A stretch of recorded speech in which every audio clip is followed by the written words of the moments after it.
आप सुन रहे हैं जगत गुरु तत्वदर्शी संत रामपाल जी महाराज द्वारा लिखित पुस्तक जीने की राह का पेज नंबर 314 कर्म कांड के विषय में सत्य कथा। मेरे यानी संत रामपाल दास के पूज्य गुरुदेव स्वामी राम देवानंद जी महाराज को 16 वर्ष की आयु में किसी महात्मा के सत्संग सुनने से वैराग हो गया था। एक दिन वे खेतों में गए हुए थे। पास में ही वन था। वे वन में जाकर किसी मृत जानवर की हड्डियों के पास अपने कपड़े फाड़कर फेंक जाते हैं और स्वयं महात्मा जी के साथ चले जाते हैं। जब उनकी खोज हुई तो उनके घर वालों ने देखा कि वन में हड्डियों के पास फटे हुए कपड़े पड़े हैं, तो उन्होंने सोचा कि किसी जंगली जानवर ने उन्हें खा लिया है। उन कपड़ों तथा हड्डियों को उठाकर घर पर ले आते हैं और अंतिम संस्कार कर देते हैं। उसके बाद 13वीं तथा छमाही करते हैं और फिर श्राद्ध शुरू हो जाते हैं। जब मेरे पूज्य गुरुदेव बहुत वृद्ध हो चुके थे तो वे एक बार घर पर गए। तब उन घर वालों को यह पता चला कि ये जीवित हैं और घर छोड़कर चले गए थे। उन्होंने बताया कि जब ये घर छोड़कर चले गए थे तो इनकी खोज हुई। वन में इनके कपड़े मिले, उनके पास कुछ हड्डियां पड़ी थी, तो हमने सोचा कि किसी जंगली जानवर ने इनको खा लिया है और उन कपड़ों तथा हड्डियों को घर पर लाकर अंतिम संस्कार कर दिया। फिर मैंने यानी संत रामपाल दास ने मेरे पूज्य गुरुदेव के छोटे भाई की पत्नी से पूछा कि जब हमारे पूज्य गुरुदेव घर छोड़कर चले गए थे तो तुमने पीछे से क्या किया।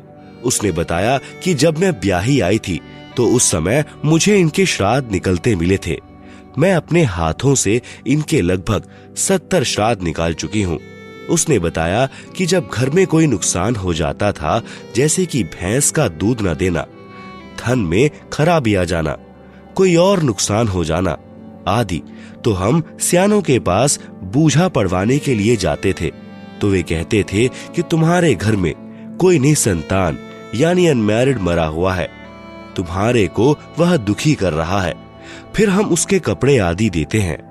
तब मैंने कहा कि ये तो दुनिया का उद्धार कर रहे हैं, ये किसको दुख दे रहे थे, ये तो अब सुखदाता हैं। फिर मैंने यानी संत रामपाल जी महाराज ने उस वृद्धा से कहा कि अब तो ये आपके सामने है, अब तो ये व्यर्थ की साधना जैसे श्राद्ध निकालने बंद कर दो।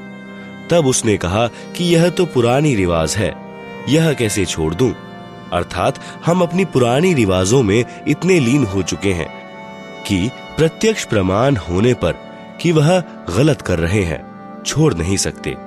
इससे प्रमाणित होता है कि श्राद्ध निकालना, पितर पूजा करना आदि सब व्यर्थ है। 11वां, बच्चे के जन्म पर शास्त्र विरुद्ध पूजा निषेध। बच्चे के जन्म पर कोई छठी आदि नहीं मनानी है। सूतक के कारण प्रतिदिन की तरह करने वाली पूजा, भक्ति, आरती, ज्योति जगाना आदि बंद नहीं करनी है। इसी संदर्भ में एक संक्षिप्त कथा बताता हूँ कि एक व्यक्ति की शादी के 10 वर्ष पश्चात पुत्र हुआ था। पुत्र की खुशी में उसने बहुत ही खुशी मनाई। 20-25 गांवों को भोजन के लिए आमंत्रित किया और बहुत ही गाना बजाना हुआ, अर्थात काफी पैसा खर्च किया। फिर 1 वर्ष के बाद उस पुत्र का देहांत हो जाता है। फिर वही परिवार टक्कर मारकर रोता है और अपने दुर्भाग्य को कोसता है। इसलिए कबीर साहब हमें बताते हैं कि बेटा जाया खुशी हुई, बहुत बजाए थाल, आना जाना लग रहा ज्यों कीड़ी का नाल। पतझड़ आवत देखकर बन रोवे मन माही, ऊंची डाली पात थे अब पीले हो जाही। पात झड़नता यूं कहे सुन भई तरुवर राय, अब के बिछुड़े नहीं मिला न जाने कहां गिरेंगे जाए। तरुवर कहता पात से, सुनो पात एक बात, यहाँ की याहे रीति है, एक आवत एक जात।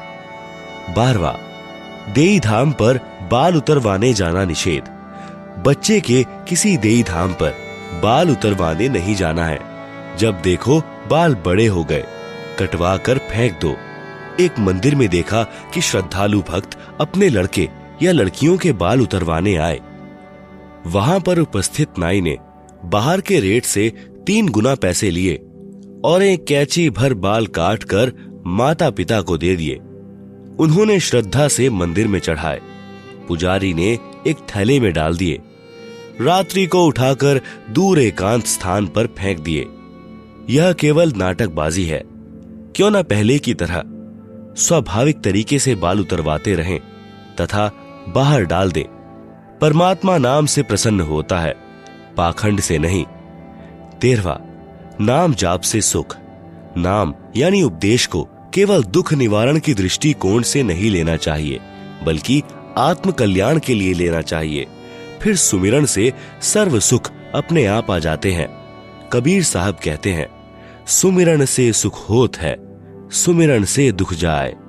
कहें कबीर सुमिरन किए, साईं माही समाए। 14वां, व्याभिचार निषेध।